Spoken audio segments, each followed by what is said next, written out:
그날 비는 내 편이 아니었다. 2025년 6월의 어느 저녁 시외버스 터미널은 폭우로 인해 아수라장이었습니다. 66세의 박혜주는 딸 설인과 사위 도윤과 함께 부산 여행을 마치고 돌아오는 길이었어요. KTX 환승을 포기하고 버스로 가기로 한 건 도윤의 제안이었습니다. 아버지, 화장실 다녀오세요. 표 받고 있을게요. 설인이 다정하게 말했어요. 혜주는 평소보다 유독 따뜻한 딸의 목소리가 어색했지만 급했던 터라 서둘러 화장실로 향했습니다. 보청기 너머로 들려오는 빗소리가 아내가 떠난 그날과 똑같았어요. 15년 전 아내를 떠나보낸 그 비 오는 날 말이에요. 화장실에서 나온 혜주는 멈춰 섰습니다. 설인도 도윤도 그리고 그들의 차도 사라져 있었거든요. 휴대폰은 도윤 차 안에 두고 온 상태였어요. 설있나? 혜주는 터미널 곳곳을 헤매며 딸을 찾았습니다. 하지만 아무도 없었어요. 비가 거세게 내리는 가운데 혜주는 홀로 터미널 앞에 서 있었습니다. 젖은 옷깃이 차갑게 달라붙었어요. 그때 한 젊은 택시기사가 다가왔습니다. 어르신, 어디 가세요? 이런 비에 혼자 계시면 안 되죠? 29세의 윤지훈이었어요. 그는 혜준을 보자마자 안쓰러운 표정을 지었습니다. 집에 가야 하는데. 혜준의 목소리는 떨렸어요. 타세요. 제가 바래다 드릴게요. 지훈은 우산을 씌워주며 혜준을 택시로 데려갔습니다. 차 안에서 혜준은 영수증을 받았어요. 습관적으로 주머니에 넣으면서 이상하게도 이 종이가 중요할 것 같다는 생각이 들었습니다. 집 앞에 도착한 혜준은 충격을 받았어요. 현관문에 디지털 도어락 비밀번호가 바뀌어 있었거든요. 몇 번을 시도해도 열리지 않았어요. 왜 안 열리지? 혜주는 당황했습니다. 그런데 집안에서 웃음소리가 들려왔어요. 설인과 도윤의 목소리였습니다. 그들은 집에 있었던 거예요. 혜준을 터미널에 두고 온 채로 말이에요. 설이나! 나야! 아빠야! 혜준은 문을 두드렸습니다. 한참 후에야 도윤이 문을 열어줬어요. 아버님! 어떻게 오셨어요? 도윤은 놀란 척 연기를 했어요. 비밀번호가 안 돼서. 혜준은 젖은 옷을 털며 말했습니다. 그러게요. 이상하네요. 설인이 나왔지만 그녀의 눈빛은 차가웠어요. 그날 밤 혜준은 잠들지 못했어요. 아내가 떠난 날과 같은 비, 그리고 가족이라는 이름으로 자신을 버린 현실이 겹쳐 보였거든요. 이 비, 그날과 같구나. 혜준은 창문에 맺힌 빗방울을 바라보며 중얼거렸습니다. 무언가 잘못되고 있다는 불길한 예감이 가슴을 짓눌렀어요. 하지만 아직은 그것이 무엇인지 정확히 알 수 없었습니다. 다만 딸과 사위의 행동이 평소와 달랐다는 것, 그리고 자신이 의도적으로 소외당했다는 느낌만이 선명했어요. 다음 날 아침 혜주는 설인에게 조심스럽게 물었어요. 어제 비밀번호 왜 안 됐을까? 비밀번호 바꾼 적 없는데요? 아버지가 잘못 누르신 거 아닐까요? 설인은 태연하게 잡아댔어요. 혜주는 15년 동안 똑같은 번호를 써왔는데 갑자기 틀릴 리가 없다고 생각했지만 더 이상 말하지 않았어요. 거실로 나온 혜주는 이상한 걸 발견했습니다. 테이블 위에 견적서 몇 장이 놓여 있었어요. 파일명이 SH42 플랜, XLSX로 인쇄되어 있었습니다. 그리고 상가리 모델링 브로슈어도 함께 있었고요. 이게 뭐야? 혜준이 물었어요. 도윤이 재빨리 서류들을 치우며 말했어요. 아, 그냥 제1 관련 서류예요. 아버님은 신경 쓰지 마세요. 아버님 요즘 깜빡하시죠? 보청기도 하시고 나이도 있으시니까. 도윤은 은근히 혜준의 기억력에 문제가 있다는 식으로 말했어요. 혜준은 가슴이 답답해졌어요. 자신의 기억이 틀렸다고, 자신이 멍청하다고 몰아가는 느낌이었거든요. 점심 후 혜준은 자신의 공방으로 가려고 했어요. 15년 동안 운영해온 소목 공방이 집 뒤편에 있었거든요. 그런데 공방 한 칸이 헬스장으로 바뀌어 있었어요. 이게 뭐야? 혜준은 깜짝 놀랐습니다. 아, 아버지 공방 요즘 안 쓰시잖아요. 그래서 제가 운동기구 좀 들여놨어요. 도윤이 뻔뻔하게 대답했어요. 혜준의 공구들도 일부가 사라져 있었어요. 특히 아끼던 대패와 끌 몇 개가 보이지 않았습니다. 내 공구는 어디 갔어? 오래된 거라 정리했어요. 요즘 안 쓰시잖아요. 서린이 무심하게 말했어요. 혜준은 주먹을 꽉 쥐었어요. 40년 넘게 함께한 공구들이었는데 허락도 없이 버려진 거예요. 저녁 식사 시간, 도윤은 또다시 이상한 제안을 했어요. 아버님, 집이 너무 오래됐잖아요. 리모델링 좀 해드릴까요? 리모델링은 왜?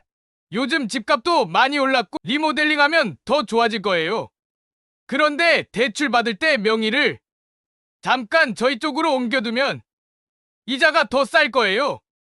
혜준은 고개를 저었어요. 그런 건 필요 없어. 아버님, 요즘 세상이 많이 바뀌었어요. 옛날식으로 하시면 손해봐요? 도윤은 끈질기게 설득했어요. 하지만 혜준은 단호했어요. 내 집은 내가 알아서 한다. 그날 밤 혜준은 혼자 앉아서 생각했어요. 뭔가 이상했어요. 딸과 사위의 행동, 사라진 공구들, 그리고 계속되는 명의 이전 제한까지. 나를 어린애로 보호해. 혜준은 쓸쓸하게 중얼거렸어요. 하지만 아직까지는 그들이 자신을 위한다고 생각하려고 했어요. 설마 딸이 아버지를 속일 리야 없다고 말이에요. 그러나 마음 한구석에서는 불안이 자라고 있었습니다. 혜주는 그날부터 지난 일들을 차근차근 떠올려 보기 시작했어요. 1년 전부터 이어진 이상한 일들이 하나둘씩 기억났거든요. 작년 여름부터 설인과 도윤은 자주 돈을 빌려달라고 했어요. 처음에는 작은 금액이었어요. 아버지, 디자인 프로그램 사야 하는데 50만 원만 빌려주세요. 현장 보증금으로 100만 원 필요해요. 세금 납부할 돈이 부족해서 200만 원만요. 해주는 딸이니까 당연히 도와줬어요. 하지만 돌려받은 적은 한 번도 없었습니다. 그때는 가족끼리 돈 계산하는 게 야박하다고 생각했거든요. 그런데 금액이 점점 커졌어요. 최근에는 도윤이 더 큰 제안을 해왔어요. 아버님, 집 명의를 저희한테 잠깐만 옮겨주세요. 대출 받아서 투자하면 큰 돈 벌 수 있어요. 해주는 그때 단호히 거절했어요. 그런 위험한 일은 안 한다. 아버님은 너무 보수적이에요. 요즘엔 부동산 투자가 대세라고요. 도윤은 아쉬워했지만 그때는 물러났어요. 이제 보니 그들의 행동에는 패턴이 있었어요. 점점 더 큰 돈을 요구하고 해준의 판단력을 의심하게 만들고 결국 집까지 노리는 것 같았거든요. 해준은 답답한 마음에 동네 약국에 갔어요. 혈압약을 받으러 간 건데 약사인 민가을이 카운터에서 따뜻하게 인사했어요. 어르신, 오늘은 왜 이렇게 우울해 보여요? 그냥 요즘 좀 복잡해서요. 해주는 한숨을 쉬었어요. 64세의 민가을은 오랫동안 이 동네에서 약국을 운영해온 터라 혜준을 잘 알고 있었어요. 무슨 일이시든 기록해 두세요. 메모 습관 들이시라고요. 민가을이 조언했어요. 기록이요? 네. 날짜, 사람, 내용을 정확히 적어 두세요. 나중에 기억이 흐려져도 기록은 남아 있거든요. 혜준은 그 말이 마음에 와 닿았어요. 집에 돌아온 후 작업실 서랍에서 얇은 작업 일지를 꺼냈어요. 예전에 목공 주문과 재료 구입을 적던 노트였어요. 혜준은 지난 6개월 동안 있었던 일들을 차근차근 정리하기 시작했어요. 4월 15일 서린이 디자인 프로그램 구입비 50만 원 요청. 5월 3일 도윤이 현장 보증금 100만 원 요청. 5월 20일 세금 납부 200만 원 요청. 6월 1일 도윤이 집 명의 이전 제안. 내가 거절. 6월 10일 터미널 사건 발생. 써놓고 보니 패턴이 더 뚜렷해졌어요. 그들은 계획적으로 움직이고 있었던 거예요.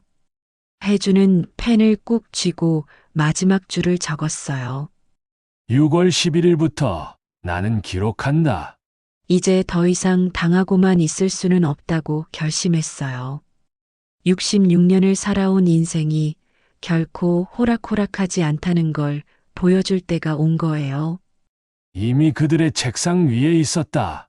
며칠 후 혜주는 우연히 충격적인 걸 발견했어요. 도윤이 노트북을 켜둔 채 잠시 화장실에 간 사이 화면에 이상한 자료들이 펼쳐져 있었거든요. 혜주는 가까이 가서 봤어요. 엑셀 파일이었는데 제목이 자신의 집 시세와 담보대출 시뮬레이션이었어요. 폴더명은 SH40이었습니다. SH42가 뭐지? 혜주는 중얼거렸어요. 더 자세히 보니 끔찍한 진실이 드러났어요.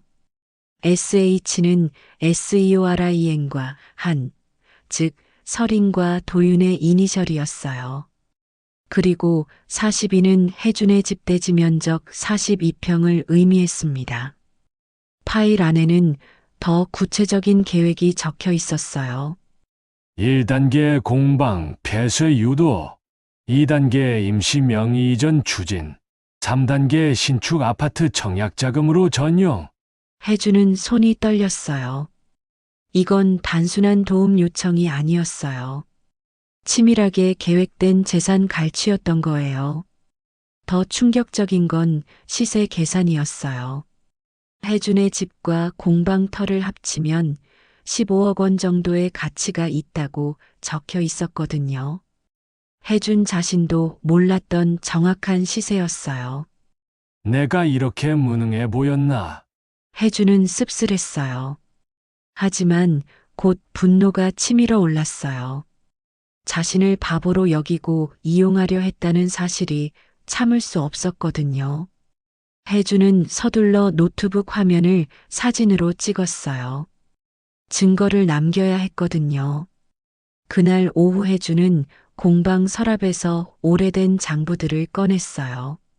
15년 동안 꼼꼼히 적어둔 현금 거래 내역과 재료 구입 명세서들이었어요. 이 정도면 내가 얼마나 꼼꼼한 사람인지 증명할 수 있겠어. 혜주는 생각했어요. 다음 날 혜주는 동사무소에 가서 집 등기부 등본을 뗐어요. 그리고 은행에서 통장 거래 내역도 출력했습니다. 자신의 실제 자산을 정확히 파악하려고 했던 거예요. 저녁에 오종대가 공방에 들렀어요. 67세의 오종대는 혜준의 목공 스승이자 오랜 친구였어요. 혜준아, 무슨 일이야? 표정이 안 좋네. 혜준은 오종대에게 모든 상황을 털어놨어요. 장부와 등기부 등본, 그리고 도윤 노트북에서 찍은 사진까지 다 보여줬어요. 오종대는 장부를 꼼꼼히 살펴본 후 말했어요. 장부 깔끔하네. 이 정도면 네가 능력 없는 사람이 아니지. 정말요? 당연하지. 15년 동안 이렇게 정리해둔 걸 보면 오히려 너는 매우 체계적인 사람이야. 오종대의 말에 해주는 조금 자신감을 되찾았어요. 그런데 이 자식들이 너를 호구로 본 거구나. 용서할 수 없어. 오종대는 화가 났어요. 어떻게 해야 할까요? 일단 증거를 더 모아. 그리고 법적인 대비를 해야 해. 이런 일은 혼자 해결할 문제가 아니야. 해주는 고개를 끄덕였어요. 이제 더 이상 혼자가 아니라는 생각이 들었거든요. 그날 밤 해주는 작업 일지에 적었어요. 6월 18일 진실을 발견했다. 이제 싸울 준비를 하자. 해주는 이제 본격적으로 대비책을 마련하기로 했어요. 하지만 설인과 도윤은 계속해서 자신의 기억력과 판단력을 의심하게 만들었거든요. 아버지, 요즘 자주 깜빡하시네요. 보청기 때문에 잘못 들으신 것 같아요. 이런 말들이 반복될 때마다 해주는 화가 났어요. 하지만 동시에 깨달았어요. 만약 정말로 법적 다툼이 벌어지면 그들은 자신이 치매나 건망증이 있다고 주장할 게 뻔했거든요. 그렇다면 기술의 힘을 빌려보자. 해주는 결심했어요. 해주는 보청기 전문점에 갔어요. 최근 보청기들은 스마트폰 앱과 연동되어 다양한 기능을 제공한다는 걸 들었거든요. 어르신, 이 모델은 라이브 노트 기능이 있어요. 주변 소리를 자동으로 텍스트로 변환해주고 녹음도 가능해요. 직원이 설명했어요. 그게 정말 가능해요. 네, 시간과 날짜도 자동으로 기록되니까 증거 자료로도 활용할 수 있어요. 해주는 즉시 새 보청기로 교체했어요. 그리고 집에서 몰래 앱 사용법을 익혔습니다. 며칠 후 해주는 더 치밀한 준비를 했어요. 작업실에서 작은 나무 조각을 깎아 케이스를 만들었어요. 겉보기에는 평범한 목공 칼고레였지만 속에는 초소형 보이스 레코더를 숨길 수 있었거든요. 40년 넘게 목수이한 실력이 이럴 때 쓰이는구나. 해주는 미소 지었어요. 그날 저녁 드디어 결정적인 순간이 왔어요. 설인과 도윤이 또다시 해준을 압박했거든요. 아버지, 이제 독립하셔야 할 때가 온 것 같아요. 설인이 말했어요. 독립이라니. 요양시설 알아봤어요. 거기서 또래 분들과 함께 지내시면 더 행복하실 거예요. 도윤이 브로슈어를 내밀었어요. 해주는 칼고레를 주머니에서 꺼내 만지작거렸어요. 녹음이 시작된 신호였어요. 난 아직 건강해. 왜 요양원에 가야 해? 아버지, 요즘 깜빡하시는 일이 너무 많아요. 혼자 사시기엔 위험해요. 설인이 말했어요. 어떤 걸 깜빡한다는 거야?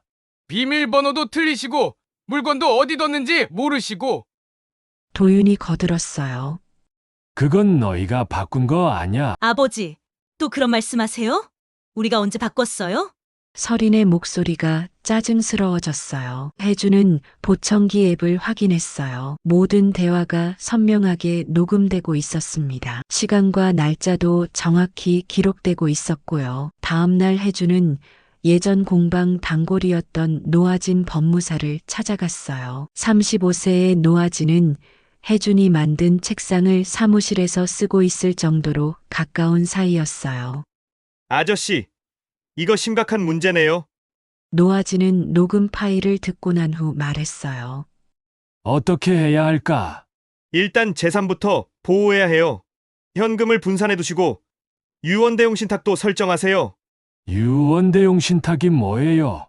간단히 말하면 아저씨가 돌아가셨을 때 재산이 원하시는 대로 분배되도록 미리 설정하는 거예요. 그리고 관리인도 지정할 수 있어요. 해주는 고개를 끄덕였어요. 그리고 위임장이나 인감분실 신고도 해두세요. 혹시라도 악용당하는 일을 막으려면요. 이런 일들이 정말 도움이 될까요? 물론이에요. 법은 준비된 자의 편이에요. 해주는 그날부터 체계적으로 대비하기 시작했어요. 자신을 무능하다고 여기던 가족들이 얼마나 큰 실수를 했는지 곧 깨닫게 될 거였어요.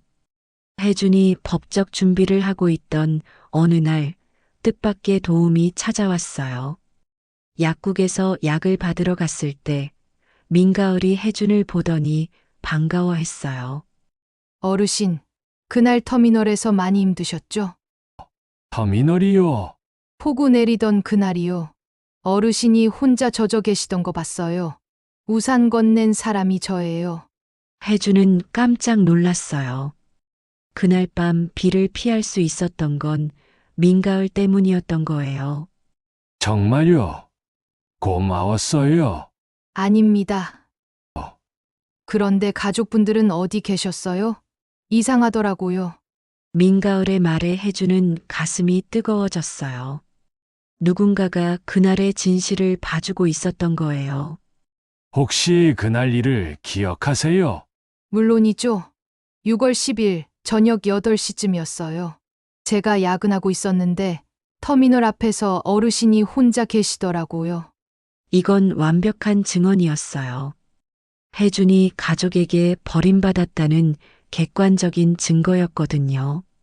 민가을 씨, 혹시 나중에 증인이 되어 주실 수 있나요? 당연히요. 잘못된 일을 보고 가만히 있을 수는 없죠. 혜준은 민가을에게 깊이 고개 숙여 인사했어요. 그 후 혜준은 본격적으로 독립 준비를 시작했어요.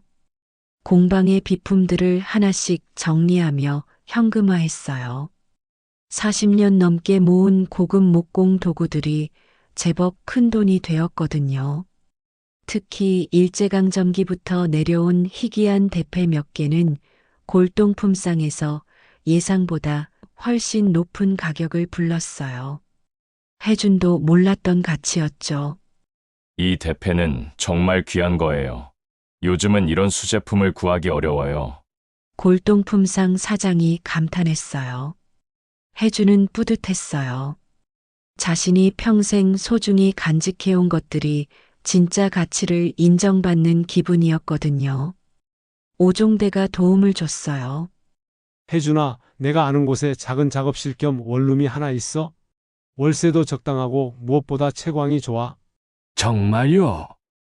거기서 다시 시작해봐. 내 실력이면 충분히 할 수 있어. 아니, 오히려 더 잘할 거야. 혜준은 그 공간을 직접 보러 갔어요. 작지만 깔끔하고 무엇보다 큰 창문으로 들어오는 자연광이 마음에 들었어요. 여기서라면 새 출발할 수 있을 것 같아요. 혜준은 오종대에게 고마워했어요. 며칠 후 노아진이 중요한 서류를 준비해줬어요. 아저씨, 내용 증명 초안 작성했어요. 내용 증명이요. 법적으로 경고하는 공식 문서예요. 재산과 거두권 침해, 그리고 허위 진단이나 후견 시도를 하면 법적 대응하겠다는 내용이에요. 혜준은 서류를 읽어봤어요. 어려운 법률 용어들이 있었지만 핵심은 명확했어요. 이제 더 이상 당하지 않겠다는 의지를 법적 문서로 만드는 거예요. 노아진이 설명했어요. 정말 효과가 있을까요? 마지막은 말보다 서류가 세다고 했죠.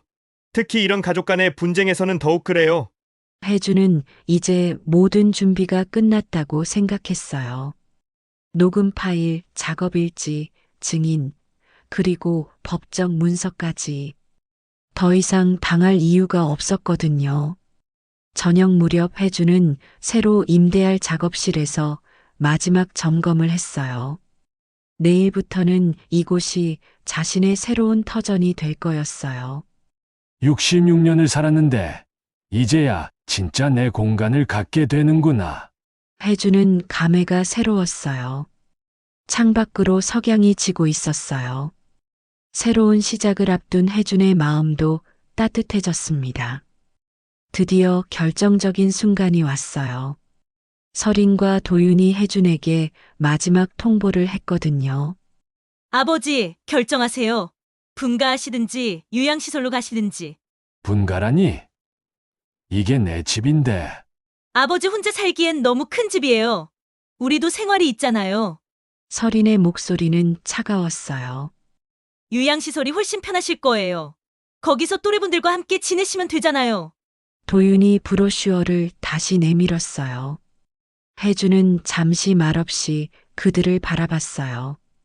그리고 천천히 일어나서 자신의 방으로 갔습니다. 몇 분 후 혜주는 여러 서류를 들고 돌아왔어요.